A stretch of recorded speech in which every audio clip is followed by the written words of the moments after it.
FIDE Master Noam Wittenberg here, and today I will teach you how to beat the new Hafu bot on chess.com. This bot has one big weakness which we will exploit. This I've learned through playing this bot numerous times. Let's get started. E4. So the thing is that if we are able to surprise the Hafu bot very quickly in the opening, she begins to make very big mistakes. Then she will move her pieces a lot back and forth and will gain a big development advantage. We open up the position and we crush her king, or at least win some material. That's what I've been doing for the past few games, so I want to show you how you can do this as well. D4, let's play, take the center. We want to surprise her as quickly as possible.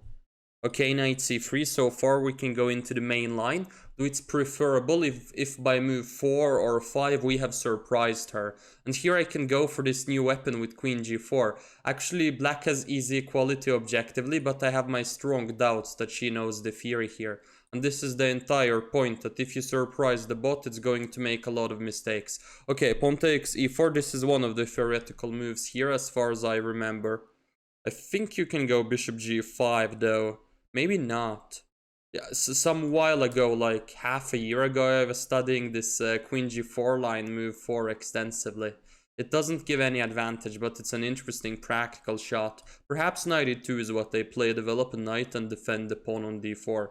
Bishop takes c3 is giving away the bishop pair unnecessarily. This is a big mistake on which we will capitalize. Now, do I take on c3 with the knight, queen takes d4, go bishop e3 and just claim to have a very big initiative? If our opponent is so greedy as to take this pawn, I think that's exactly what I'm going to do. Bishop e3 and then long castles next. b6, this is opening up a diagonal after bishop b5, which I will exploit.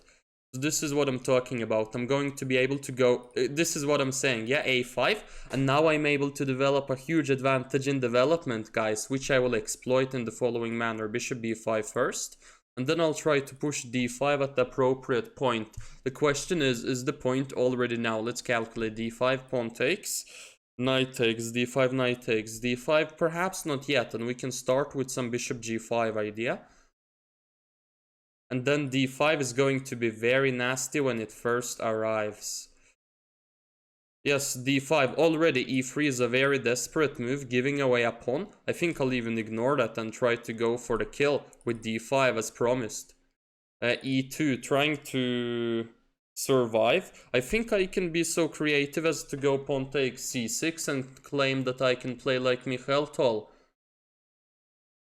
And if pawn takes d1, I go rook takes d1. Now we are having a double attack on the queen and on the bishop, so Hafu gives away her queen.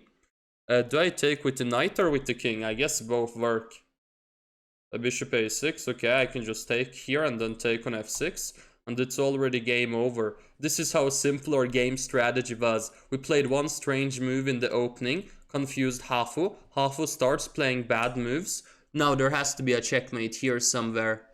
Then she plays strange moves like a5, which we exploit, get a big development advantage, open up the position, destroy her king, or win a lot of material. I've done this for so many games in a row, guys, you won't believe. Let's go, what to do here? Here I can enjoy and relax, relax and enjoy the position. Any kind of move wins. I don't know, f4, f5, try to open up the king even more, why not? Is not going to make the life for Hafu any easier, so to speak. Whoa, rook takes g2 is a little bit too greedy for my liking, and I think should be punished immediately. Bishop e7 looks fine. Any move looks fine, honestly. Yeah, bishop e7, why not? King g8, I might go queen f6 and just try to finish her off. So then there is rook g6, maybe. I guess I'll just take on h6. Go queen e4 and rook g6, I'm guessing is the only move to not lose the rook, and I take on f7. And then later, this king on g7 is very open now, and our material advantage of queen and 2 pieces against her rooks is humongous. Let's go knight e5 for instance. And this king doesn't have the greatest expected life expectancy, so to speak. Any kind of move, knight f3. Rook g2. The thing about the bots is that they never resign, even though It'd be fair to resign at this stage of the game if this was a proper human, but instead it's just a bot. Okay, queen f6 looks good. Why not? Maybe put the queen in f7 at the appropriate time. Go bishop f8 probably wins. Followed by queen f7. Yeah, that looks pretty over in my eyes, actually. Pretty darn over, so to speak. Okay, going to give away the rook and still not resign. That's fine, I mean, that's how bots work. Afterwards, I will explain how I was able to beat the Hafu bot so simply.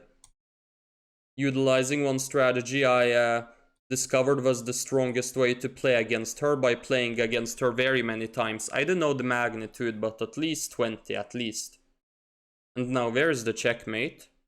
There are a few pawns here, so we should be able to not stalemate our opponent. Ah, there it is. Queen g6, bishop f6, queen g3 mate. So king c4, so these pawns have some squares to go to, making sure it's not a stalemate. And then we, mate on g3. Was about to mouse slip queen g2. So how did I win so simply, guys? e4, e6, d4, knight c3. I'm following a recipe. e4 is a good move since it opens up the position, or at least gives a lot of potential for open positions. So d4 is slightly inferior, I'd say, against this Hafu bot. e6, d4, d5, knight c3, and here queen g4, we are following the recipe. First, we want to play a move that could potentially lead to an open position, namely e4. Then we want to surprise our opponent as quickly as possible. Queen g4, this is like the 10th most popular move. I mean, I know many other FIDE Masters and titled players who do not know this move at all. Queen g4 here, for instance. Knight f6, it's the correct theoretical line. However, very soon, a bishop takes e3, for instance, is a big mistake, giving away the bishop pair in an open position, which I will exploit later. b6 and especially a5 is incredibly slow, and here I already knew I would get a major advantage in development. Bishop g5 creating numerous unpleasant pins. So far we are following a plan, yes? Make a strange move, she plays badly, we get an advantage in development. What's the next stage of the plan? You know it, guys, we are opening up the position to make our advantage in development more significant. e2, some kind of desperate move, which unfortunately loses. And after that, it was really all she wrote. I do very often go through games I play on Twitch in a very similar instructive manner. So if you enjoy this video, perhaps you want to check it out as well. The link will be in the top of the description, and I stream there Monday and Thursday, 19 o'clock Central European Time, and 11 o'clock Central European Time, Saturday and Sunday. And also, guys, if this video helped you out in any way to know how to beat Hafu even easier, then feel free to help us with our goal to reach 1000 subscribers.